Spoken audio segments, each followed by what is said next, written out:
Thank you for such a warm, welcoming. It's always a great time to be here, and I really appreciate the way you guys open your arms up to us. And first time? No, second time. Second time. Second time. Thank you for having us. It's a real pleasure, a real honor, and thank you much. First of all, producing on this one was more of an honorary degree because it was led by David Ayer, who is our writer, director, and producer, who did. It was his vision from the get-go, and he did most of the heavy lifting. But what I do love about producing is that you start with an idea, you build the concept, you build the script, you put the right pieces together of artists and artisans that you think would best tell the story, and you follow it all the way from its beginning, its conception, to its end, past the editing phase. And at the end of the year, there's a certain amount of films that we all get to talk about, and it's a real privilege to get to contribute on that front.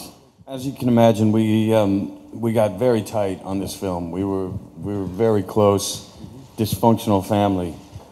We trained 4 months or something, I can't remember, before we even began rolling the cameras. And it was extensive training, which even included boxing every morning with each other without gloves. So we got to know each other really, really well. Then when the film starts, Logan had it especially tough because he now is playing the new guy. And the way, as you know, the film works, we are a tight-knit group. We've just lost our 5th member.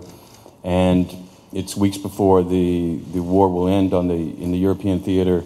And this new guy comes in. And So it was tougher for Logan, which I'm sure he can go into detail in, because he then had to be the new guy. He had to be the outsider amongst the family.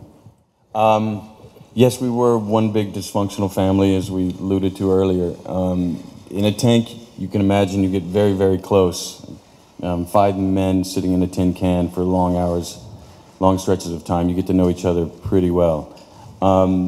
And certainly as tank commander, you have to play the position of father. So I would say my experience with my 6 kids came in handy at times when these guys would get out of line. And I would say my experience with these guys in this tank, in this format and under this duress, has made me a better father at home.